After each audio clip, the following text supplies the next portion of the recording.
Hello students. So the next topic that we are discussing is resettlement and rehabilitation of people is pros and cons.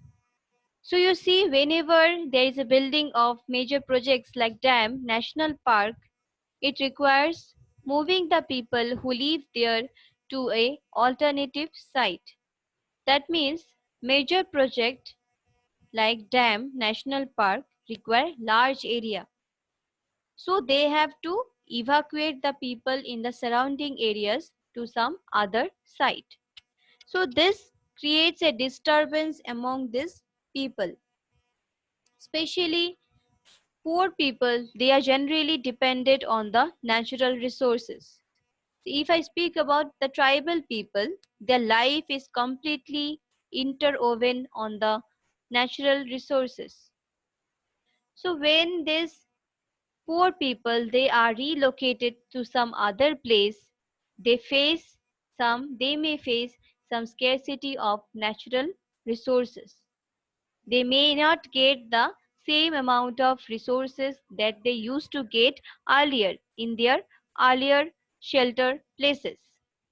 And all this creates a psychological pressure on them. So now actually, no major project can take place without the permission from these people.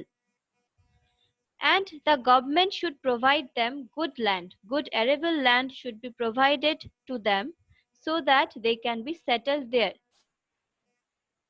But in India, lakhs of people have been unfairly displaced by dam building project since independence. Since independence, they had been evacuated. And unfairly they have been evacuated. They have not been given any compensation or any arable land. So we are making this project without the consent or without taking care the rights of this person. We are unfairly doing such things. Again, in India, it also becomes difficult to provide them some good land, as India is a overpopulated country and we ourselves are competing for the land resources. The land prices are going on increasing day by day. So it is difficult to give them good fertile land. It is difficult to give the resettled people a good habitable land. So what we are doing, we are giving them unusable land, or we are giving them wasteland. So this is also becoming difficult for them to live in a wasteland, as a wasteland does not have any resource. And then resettlement also creates conflict for resources between the project affected persons and the community where they are rehabbed. Now, if the people who are being relocated, they are relocated to some other place, the other place has also got some human population. So this will create competition among them for the resources. So this is again a problem. So in India, many protests have taken place for the resettlement and rehabilitation purpose. Of course, we need developmental projects like dam, national parks for biodiversity conservation, dam for electricity generation, but they also have the negative impacts on these people. So in India, many protests has been carried out like Narmada Bachao Andolan, where the people fight it against the building of dam on the Narmada river. So they have been displaced unfairly. So we are enjoying these projects, the outcome of these projects at the cost of shelter of these people. Next, let us go to consumerism and waste product. So consumerism means the act of buying the product from the market.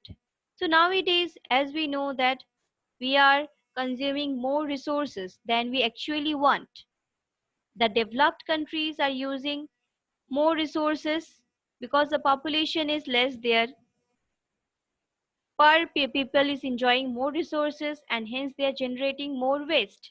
The same is a problem with developing countries. In developing countries, rich people are using more resources, rich people are generating more waste also. So these waste are actually degrading the ecosystem, poisoning the ecosystem, and altering our natural process of life. So economic development is also another way which increases our consumerism.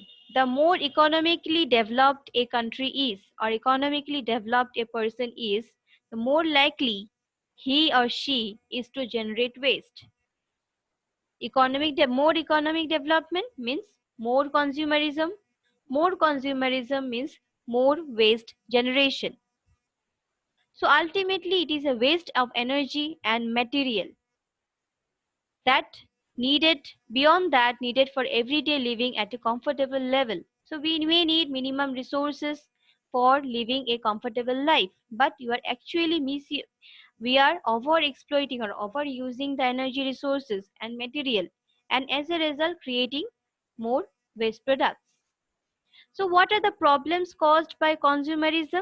Problems like, so many products which we use today are non-biodegradable and takes many years for their decomposition.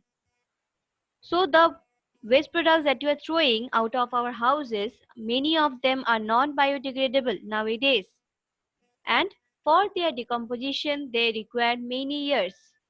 So as they are non-biodegradable, they will cause pollution and they will cause degradation of the ecosystem. And the land in which we are throwing the waste, that land will turn into a wasteland slowly. It will become poisoned and it will become a wasteland. Again, there will be the problem. Another problem caused by consumerism is exploitation of natural resources. If you are using the products that you are using, it required many natural resources for their formation, but we are just using them and making them waste. So in one way we are exploiting the natural resources. Now what are the solution to this problem? Firstly, we have to control the population. If we can control population, we can control consumerism. If we can control consumption, if the population can be controlled, then consumption will also be controlled. We have to use the 3R: reduce, reuse, recycle. Reduce the consumerism, reuse the product, recycle the product. Then only the waste products can be minimized. Then we should go for warranted product, the product which has warranty. We should look up what are the things contained in this product, how nature is contributing to this product, what is the labor contribution, how laborers are working hard for the manufacture of this product. So if we can think about all these aspects, then we can decrease consumerism and decrease waste at the same time. So this is about consumerism and resettlement and rehabilitation of people.